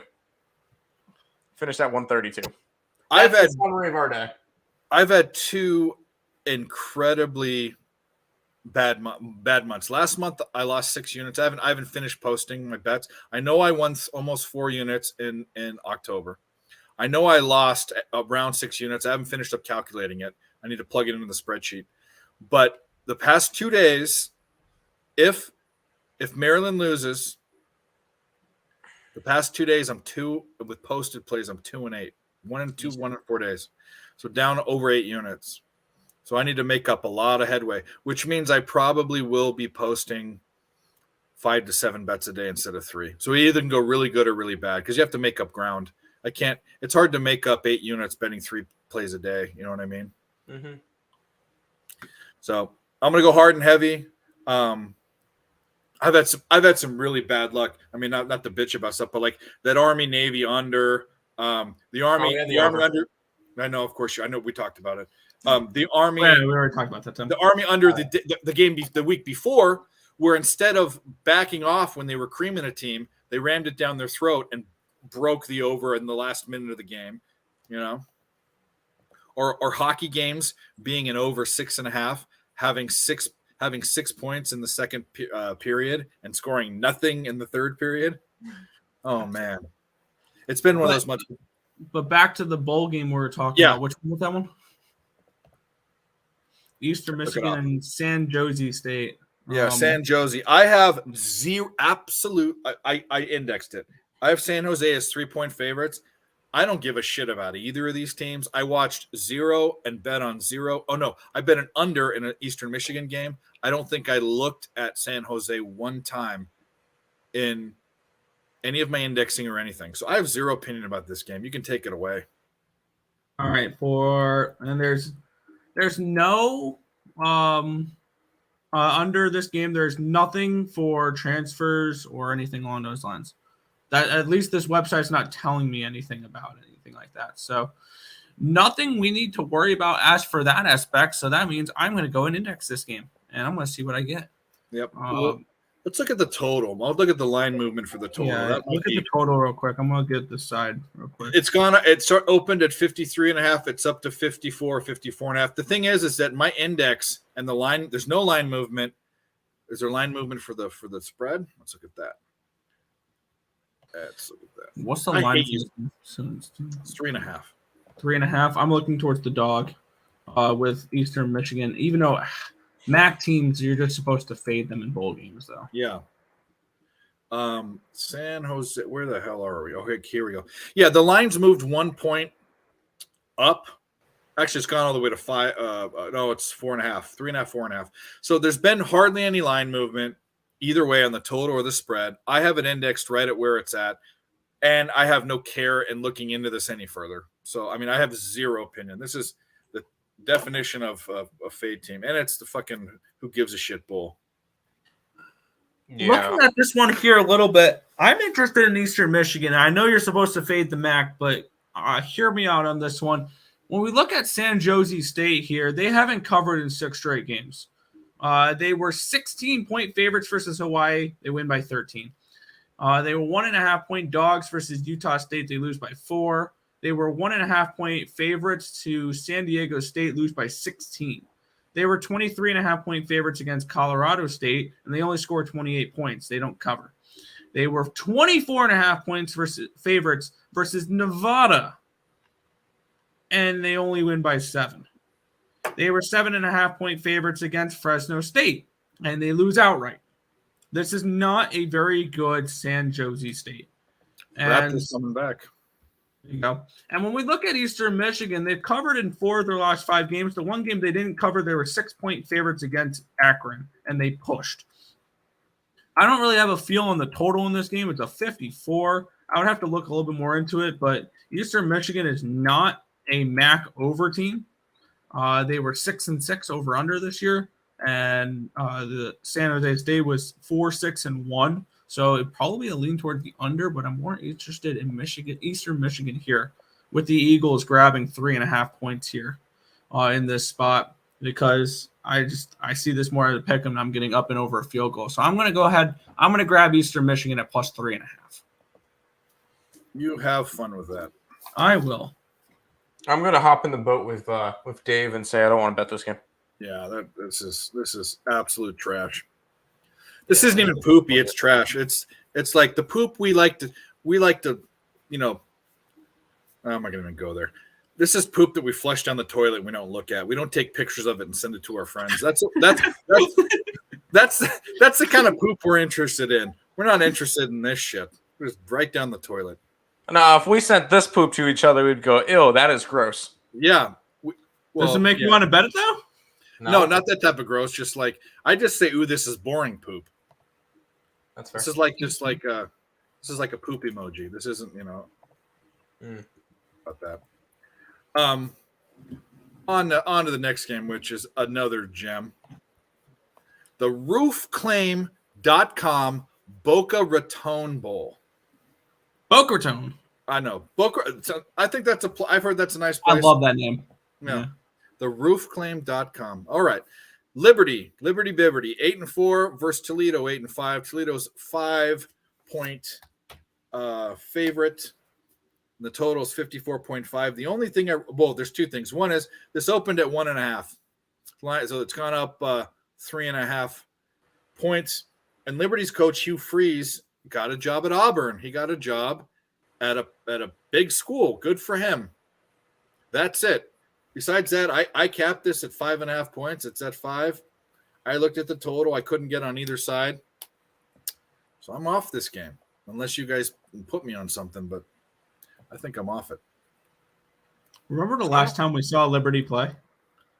They lost 49-14 versus New Mexico State as 24-point favorites. It was the largest cover, I think, since either 2005 or since spreads were keeping track of. They won by 35 points. They covered by 59 points. New Mexico State that game. Let that sink in for real quick. But then, yes, Hugh Freeze left. He's going to be at Auburn, co-defensive coordinator, not even a defensive coordinator, co-defensive coordinator. Will be the interim head coach for this one. Linebacker Ahmad Walker, who had 64 tackles this season. Defensive lineman Dre Butler and receiver Javion Lofton all entered the portal. On the other side, quarterbacks Daquan Finn and Tucker Gleason were both injured at the end of the 2022 season. Finn did start and played in the MAC championship game and should be good to go for this matchup. I don't know. Let's take a look at what these teams have done this year. 8-4 for Liberty, 5-7 ATS. Toledo was 8-5 and 5-8 ATS. Both these teams were not very good against the spread. Liberty finishes the season with 3 straight ATS losses and 3 straight up losses as 13.5, 11, and 24-point favorites. So if you bet the money line against them the last 3 weeks, you were making fucking bank. And they were terrible. Toledo, on the other hand, they won the MAC championship against the Ohio Bobcats 17-7. Previous to that, they did not cover in 5 straight games, all of them as favorites. They lost outright as a favorite to Western Michigan as a 10.5-point favorite, lost outright as a 15-point favorite versus Bowling Green. They won by 7 as a 13.5 favorite against Ball State. They won by 3 again as a 4-point favorite against Eastern Michigan, and they lost outright as a 7.5-point favorite to Buffalo. So both these teams were very poor covering down the stretch. Toledo finished with 4 out of 5 unders and 4 out of 6 unders for Liberty. I don't know how to approach this game. I have to look a little bit more into this one. What was the other game that I was watching. I look at team stats when a game that I've capped is so far off from where I capped it, and it usually has that team just falls off and off the face of the planet. Oh, it was the I was on both square. I was on Marshall and on Lowell yesterday. I was on the opposite side of both. I know the sharp play was on the other side. I just had so many trends. The thing that shocked me, the Lowell game, I know would be close, and it was to the end. The Marshall game, Marshall was shooting like 48% from the free throw line, and they had like 20 shots. It was like something you can't cap for that, you know. No. And here's the deal with Maryland right now: they're 1 for 10 from three, they're 10%, and they're shooting 21% from the floor. And so when and this is why So live bet Maryland. No, I'm too busy now. I'm just my bets are dead for the day. I have too much to cap for tomorrow. But it's like when you cap a game and a team just shits the bed, and it's not because the other team is that much better at defending or whatever. That just shows you, when people say like, give me, or I talk to my family like, you do this and you're successful, and I am, and I make money at it, and I show them, they can look at my accounts and all that. But it's like if you're 58%, you're doing really good. And they don't understand that. It's a hard way to make money. Anyway, I'm talking about something interesting because this game is not interesting to me. Although I probably will do a video on it because it's like it's probably the biggest game of the day that day, Tuesday or. Well, considering it's either this game for you or the Eastern Michigan San That's what I'm Jose saying. State. And what's gonna we'll talk about it later. What's gonna get more views, this or maybe there's a good NBA game on. Maybe, yeah. I mean, yeah. I love doing hockey videos, but they don't get views. Yeah. No, they don't. Anyway, Tim, you're up. What do you like, Liberty, Biberty, or Toledo? Kind of like Toledo. I mean, Liberty, they look good for the first part of the year. I believe they got ranked at one point. They might have been. They were. I think they were on the outside or like 25th or something at one point. They were ranked. And then they lost the next game. 25th, and they lost to Arkansas. They tripped over their own dick. No, they beat Arkansas. Oh, they beat Arkansas. That's right. Good job, Nathan. But no, I think Toledo. You get Liberty, who's just fallen flat on their face. Toledo just won the MAC. I would kind of just go towards Toledo in this one.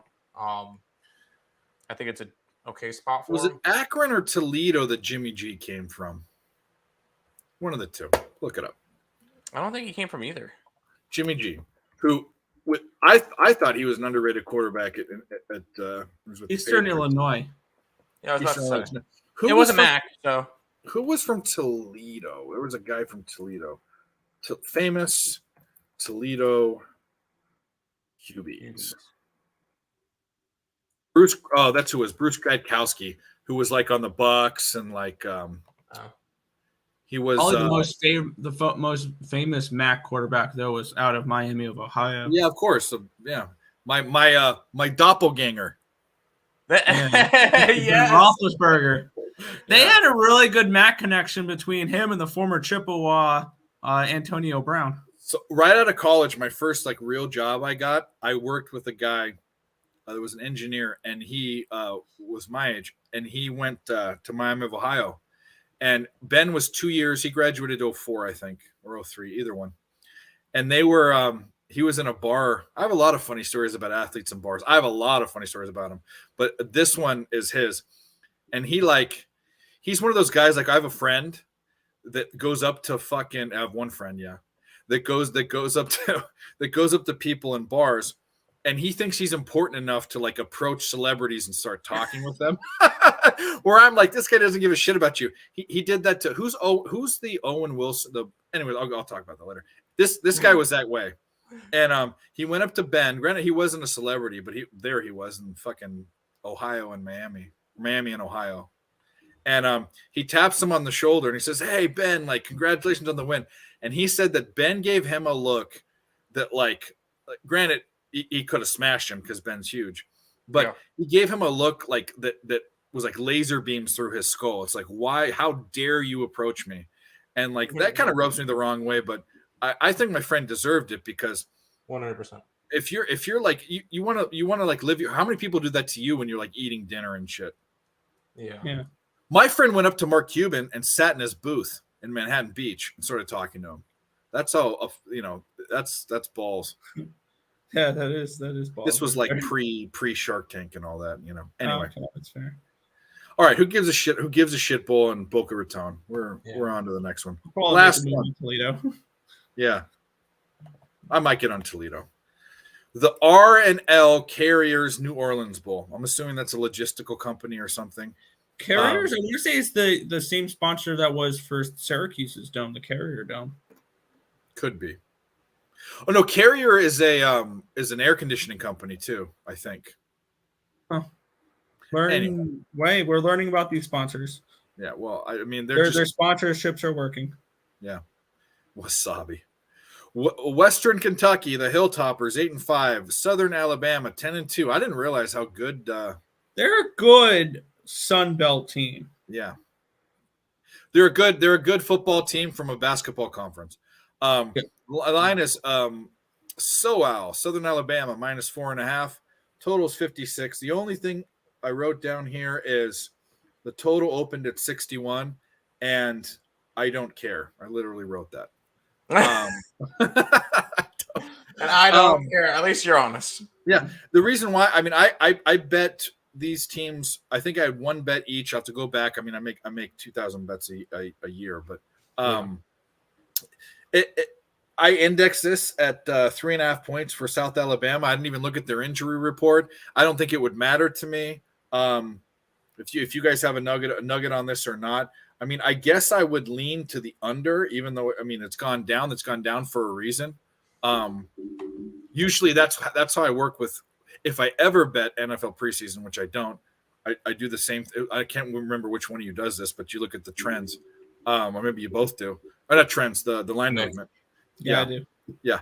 I don't think it's overs. I'm not someone that looks at line movement and says, "Oh, I'm jumping on the other side." Usually I look at line movement and say, I want that side. I mean, that's what Vegas is doing. Vegas is saying, "Hey, this is too high." It's not like, "Oh, I'm getting 5 points now." Some people are different. Some people bet the movement. See, no, here's where that goes is if a side is getting majority of the money or whatever. Now, obviously, the sites you look at, they're tough to trust. But with that being said, like if most sites are saying, okay, so for this game, like South Alabama is getting 80% of the cash, and all of a sudden it's moving towards who do you call it? Then no, I'm going to be interested. If all the money's coming in on one direction and the line's moving the other way, that's when I'm interested in the line movement more than anything, because Vegas, all they're trying to do is set a line to get money on both sides. That's all they're trying to do. So, yeah. That one. With that said, do you have any information on? Yes. Nothing for South Alabama. And then for Western Kentucky, starting quarterback Austin Reed, who had 4,247 yards and 36 touchdowns this year, entered the portal but has opted to return to the team. He's expected to play on the 21st. The Hilltoppers did lose tight end Joshua Simon, who had 18 catches this year.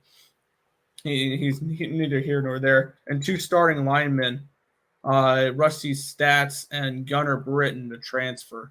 Looking at these two teams, let's take a look at what they have done this season. Truly break them down here. We have both these teams were positive teams, 8-5 ATS for Western Kentucky, 7-4-1 for South Alabama. Western Kentucky in the Conference USA, they actually played a decent amount of unders later in the season. But it was with the totals of 72, 67.5, 60, 70, 72.5. I was just going to say they're probably. I made some money with their unders, though, this year.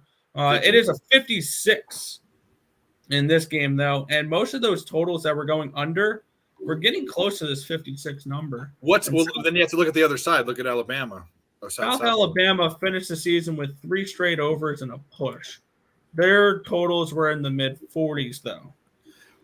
What do they score per game? I'll look that up. They're giving up 19.4 points per game, and they're scoring 32 points per game. Western Kentucky scored 35.8 points per game, and they gave up 23.5 points per game. I could see this game going over 56. I'm the other way. That means they both have good defenses. So South Alabama didn't let anyone rush the ball. They're fourth in the country, under 90 yards, under 100 yards a game, and they're 62nd, which is they're about average passing. And I think Western Kentucky is usually a pass-heavy team, right? Let's look. Yeah, Western Kentucky was second in the nation with 339.2 pass yards per game. I think this is an air it out type of game. This is going to be an entertaining game. I like the over. Then why is the line going down then? Because South Alabama, or what do you call it? They're going to be missing a couple offensive linemen and a tight end. That's my explanation. Second in the country through the air, and they're they're average on the 4-1 wild. See, that's the thing. The line's coming down, and it looks like an over. That's probably a stay off for me. Probably. Did they not shoot a 3 instead of they were down by 3? Obviously, Toronto lost by point, but did they not? They missed a 3, and then Pascal Siakam put it up. Oh, okay. Oh, wait, 0.2 seconds left. Because I was thinking when DeAndre Fox missed that that free throw, I'm like, okay, well, there's a shot for us to go to overtime. Well, Dave, Another 1-4 day. God, I have a lot of work to do. I'm gonna fucking have 3 sweeps this month. It's happened 1 month. I've never posted more than 7 picks. I think I'm going to start posting. I have to shoot for the fucking stars or the moon, whatever that saying is. Yeah. I can't have another losing month. I've had 2 losing months this year. One was a 1 unit losing month. That's fair. Anyway. Well, we did the show in 2 hours. And, yeah. Anything else? We're just about to hit 2 good bowl games. Well, we stopped. Yeah, we stopped it because that's everything through the end of Wednesday. Yep, correct. So how should I do this? Should we? Which for this last game, I'm going to make the play on the over in this game. I can get it at 50. It's a 56. So I think it has gone back up a couple points. I'm going to go over 56. Western Kentucky, South Alabama is the final play for this stream. Yeah, that's funny you said that, Nathan. How far have they fell? I mean, Louisville is like a 0-9. But they're not considered a blue blood team necessarily. Maybe they are. Actually, I think they aren't they? Like they're historically one of the better teams. Yeah, they are. I mean, like top 10 teams, like all, or they were. Didn't they win a national championship in the past 10, 15 years? They were close. Yeah, I mean, they were always there. How far? I mean, I've never seen a top team be so bad this far into the season. This is like atrocious. Yeah. Yeah, MFers. Marshall, you're an MFer. Maryland, you're an MFer. Minnesota Mild, you're double MFers. They cashed my team total over, but they lost a full game over. Wait a minute.